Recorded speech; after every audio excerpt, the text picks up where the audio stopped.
한 주간의 미국 트럼프 대통령의 트위터 그리고 거기에 대해서 투자의 굿 아이디어 알아볼 텐데요. 자, 일단 먼저 한 주간 트럼프 대통령의 이 행보에 대해서 한번 알아보도록 하겠습니다. 자, 일단은 우리 증시는 신종 코로나 바이러스 이슈로 상당히 시끄러웠던 반면에 현재 지금 미국 시장 같은 경우에는 이 트럼프 탄핵 변호 공방으로 시끄러웠던 한 주였다라고 볼 수가 있습니다. 자, 여기에 사건 사고도 많았고 이번 주 FOMC 회의도 지금 잡혀 있는데요. 이 트럼프 대통령의 트윗 어디에 또 어떻게 집중을 했는지 저희가 함께 화면 한번 보도록 하겠습니다. 자, 일단 이 트윗을 보시면요. 일단 설 연휴 때 큰 충격이었죠. 이 미국 NBA 프로농구 선수로서 뛰어난 활약을 보였던 이 코비 브라이언트가 헬기 사고로 사망을 하면서 여기에 대한 애도의 트윗을 보냈습니다. 이 트럼프 대통령의 트윗인가 싶을 정도인데 지금 일각에서는 트럼프 대통령이 코비 브라이언트를 애도할 자격이 있냐라는 이야기도 있습니다만 이 미국 특히 이 LA 쪽에서는 코비 브라이언트의 애도의 물결이 넘쳐나고 있는 상황입니다. 자, 그래서 이어서 이 트럼프 대통령은 지난 이 3년간 가짜 정치 조사와 탄핵 사기에 처하면서도 이 3년간 많은 일을 한 대통령이다라고 본인에 대한 자랑 역시 잊지 않았습니다. 이 지난 28일 트럼프 대통령 변호인단 변론을 마무리한 상태입니다. 이 사실상 상원에서 다수당인 공화당 때문에 이 탄핵 가능성은 낮다고 봤는데 현재 지금 갑자기 존 볼턴 백악관 국가안보 보좌관이 증인 소환 이슈가 쟁점이 되고 있습니다. 이 볼턴 전 보좌관의 회고록 내용이 트럼프 대통령의 불리하게 알려지면서 이 공화당 상원의원 일부가 이 볼턴 보좌관 소환에 동조하고 있다라고 하는데요. 사실 이 미 증시에 크게 영향을 안 줄 것으로 보여지고 있기는 하지만요. 이 신종 코로나 바이러스 악재의 불확실성이 어느 정도 더욱더 추가되는 게 아니냐라는 이러한 우려감이 있는 상황입니다. 하지만 지금 애플 실적 호조 등 현재 지금 실적 시즌이 호조를 보이고 있는 상황인 만큼 이 미국 증시 지수 전략에 대해서 저희가 좀 자세하게 잘 잡아야 될 것 같은데 지금 일단 선재사님 현재 네. 미 증시에 대해서는 좀 어떻게 보고 계세요? 네, 미국 증시 저번에 나올 때 말씀드렸을 겁니다. 9,270 지수까지 매수를 이은다.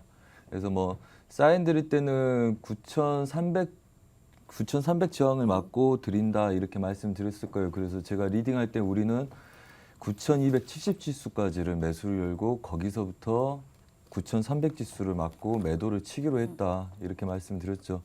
그래서 사실 이번에 급락으로 많이 줘서 저도 저 자신한테 큰 선물을 이번에 이거 수익으로 줬는데 그래서 지금 다시 이제 9,000 지수를 깨고 내려왔었죠. 네. 그래서 27일 마무리 매도 마무리를 1차적으로 마무리했고요. 그다음에 9,100 지수까지 매수 반등을 드렸습니다. 차트 같이 보시면 한마디로 이거죠.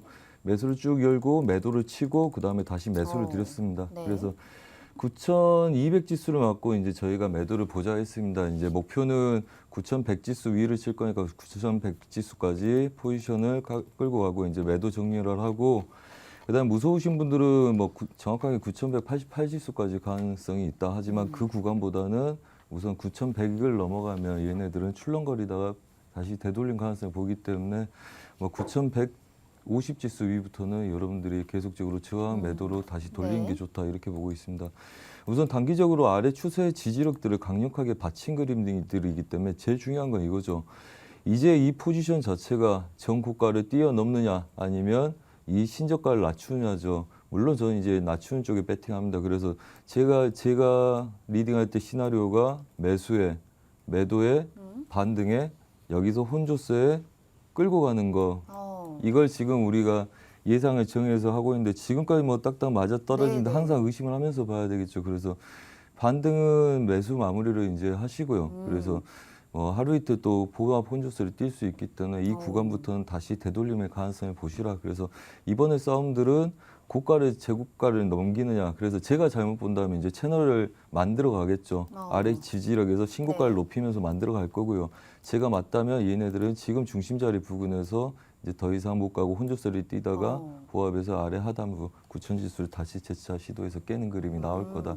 그래서 이제 그거에 배팅을 하는 중입니다. 그래서 지금 이 구조 위부터는 이제 반등 매도를 노리시고 그다음에 아래 하단부 추세 지지력들이 굉장히 이제까지 작년부터 강했던 구간들이기 때문에 바로 저가를 못 깰 수 있기 때문에 걔네들은 9,000 초반 지수, 9,050 지수 부근부터는 보합 혼조세라고 보시고 당분간 가장 중요한 거는 뭐 9,200을 안 차가지 못하고 여기서 계속적으로 밀려서 추세를 깨는지 보시라. 그래서 반등 매도. 그래서 매수 반등은 오늘 좀 마무리하셨으면 좋겠다. 뭐 이렇게 말씀드리겠습니다. 네, 알겠습니다. 자, 우리 리치스타님께서는 이 미국 증시 좀 어떻게 보고 계세요? 일단은 좀 전에 이제 김은생 큰님께서 네. 트럼프 트윗 설명하면서 일단은 이 얘기를 하셨죠. 코로나 바이러스와 더불어 트럼프 대통령의 탄핵이 좀 약간 미국의 불확실성을 키우고 있는 건 아니냐, 키울 수도 있는 거 아니냐고 말씀드렸는데 그 말이 맞죠. 왜냐하면 일단은 미국은 지금 미국이 약간의 조정을 받았죠. 깊은 눌림이라고 볼 수도 있고 약간의 조정이라도 볼 수도 있는데 약간의 조정을 받다가 또 다음날 바로 급등이 나왔어요. 네. 급등이 나왔는데 일단은 이거는 어떤 걸 뜻하냐. 일단 코로나 바이러스가 솔직히 증시를 좀 끌어내린 게 없지 않아 있습니다. 근데 거기다 맞아요. 덮친 격으로 탄핵에 대해서는 이미 예전부터 계속 나왔어요. 탄핵이 나왔는데 일단은 미국의 하원은 민주당이 잡고 있잖아요. 네. 미국의 하원은 민주당이 잡고 있고 상원은 공화당이 잡고 있는데 예를 탄핵 포기를 붙일 수 있는 건 미국 하원에서 신청을 할 수가 있습니다. 하지만 결과적으로 총 결과를 낼 수 있는 거는 상원에서 내야 되는 거거든요. 네. 근데 문제는- 공화당이 가지고 그치. 있어요. 상원은 공화당이 갖고 있기 때문에 트럼프의 탄핵은 솔직히 거의 불가능하다고 보는 게 맞아요. 이 뭐 상원이 민주당이었다면은 상원 하원이 다 민주당이었다면은 가능하죠. 특별한 네. 잘못이 있다면은. 네네. 근데 트럼프 대통령 같은 경우는 지금 뭐랄까 아무래도 현재로서는 상원을 잡고 있는 자기 당이 다수로 공화당이 이제 잡고 있는 만큼 네. 탄핵으로 가기는 굉장히 어렵겠죠. 하지만 뭐 그런 와중에 지금까지 이 탄핵 이슈가 크게 증시에 뭐 역할을 끼치지 못했습니다. 하지만은 이제 지금 코로나 바이러스가 전 세계적으로 문제가 되고 있지 않습니까? 미국에서도 발생했고 마찬가지로 이제 중국발, 우한발이라고 하는데 일단은 이제 코로나 바이러스 때문에 지수가 약간 출렁였는데 거기다가 이 트럼프 대통령의 이제 이전 존 볼턴의 뭐랄까 이제 소환. 그러니까 이제 한마디로 뭐랄까 이제 트럼프 탄핵에 있어서 네. 국가안보보좌관 존 볼턴 백악관 국가안보보좌관 이제 소환에 대한 이슈가 좀 나오면서 이게 소환이 되면 이제 말 그대로 이제 트럼프 대통령한테는 조금 약간 좋은 모양새는 아니거든요. 불리하거든요. 불리하다 네. 보니까 증시 입장에서는 좀 좋지 않은 모양새이긴 하죠. 그렇기 때문에 일단은 나스닥 같은 경우는 그래서 지금은 예전에 제가 이제 얼마 전까지만 해도 눌림식 매수 전략을 많이 드렸었습니다. 네. 물론 마찬가지로 이렇게 좀 깊게 눌렸을 때 매수의 자리도 충분히 나왔고요. 하지만 이제 지금은 양방향이 다 열려 있는 구조로 봐야 된다는 게 맞다라고 판단이 됩니다. 일단은 가장 중요한 자리는 9,210자리를 넘기지 않는 범위 내에서는 매도 쪽으로 일단을 바라보시는 게 맞겠고요. 그리고 이제 매도 쪽을 바라본다 하더라도 최대한 9,100 후반대, 그러니까 9,180에서 90 이 정도 사이가 가장 좋겠죠. 네. 이 정도에서 9,210 정도 자리를 넘지 않는 범위 내에서 매도가 가능하고 마찬가지로 아래에도 추세선 여기 보시면 알겠지만은 추세선에서 지지가 나오는 구간이 있기 때문에 지지의 매수 가격대들도 분명히 존재합니다. 지금 현재로서는 박스권이라기보다는 위로 할 건지 아래에 할 건지에 대한 방향성을 탐색하는데 지금 자리는 뭐랄까 상단으로 갈 수도 있는 자리이긴 합니다만 하단으로도 하단으로 갈 수 있는 자리. 즉 상단으로 간다고 해도 일단은 많이 올라가지 못한 자리. 한마디로 일봉상 추세가 약간 꺾였다가 되살아났기 때문에 네. 매수세가 아직 완전 죽은 건 아닙니다. 다만 이전의 상승보다는 탄력이 확실하게 완전 줄어들 둔화됐어요. 수밖에 네. 없습니다. 둔화될 수밖에 없기 때문에 일단은 미 증시는 이제 양방을 다 열어두고 보시라. 이게 훨씬 더 좋은 전략이라고 판단됩니다. 알겠습니다. 자, 현재 지금 이어서 이 마지막 트윗을 한번 볼게요. 현재 지금 3년 전보다 나아졌는가에 대한 질문에 이 모든 사람이 예스라고 한다라는 내용과 이 미 연준의 현재 높은 금리 수준이라도 낮은 임금을 받는 다른 국가들과 경쟁을 위해서 금리를 내려야 된다라고 이 강조를 한 상황입니다. 그래서 이제 오는 새벽에 FOMC 성명서가 나옵니다. 이 마지막으로 이 트럼프 대통령이 또 압박을 하는 것으로 좀 보이고 있는데, 자, 하지만 지금 페드워치에서 85%가 넘는 이 동결 의견이 있기 때문에 금리는 좀 동결로 예상을 하고 있는 상황입니다.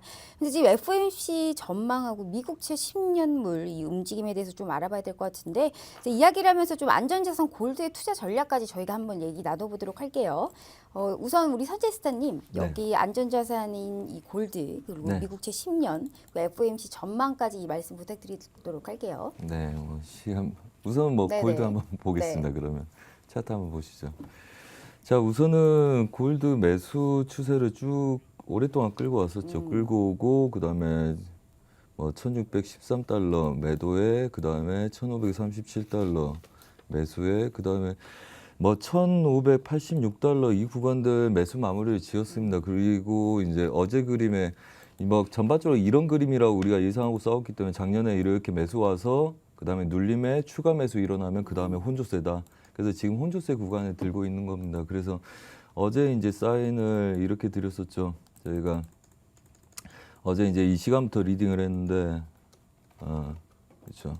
여기 아래 구간에서 뭐 1,565달러 냈나요? 76.5달러 여기까지 매수를 드렸고요. 그다음에 여기서 매도를 드렸습니다.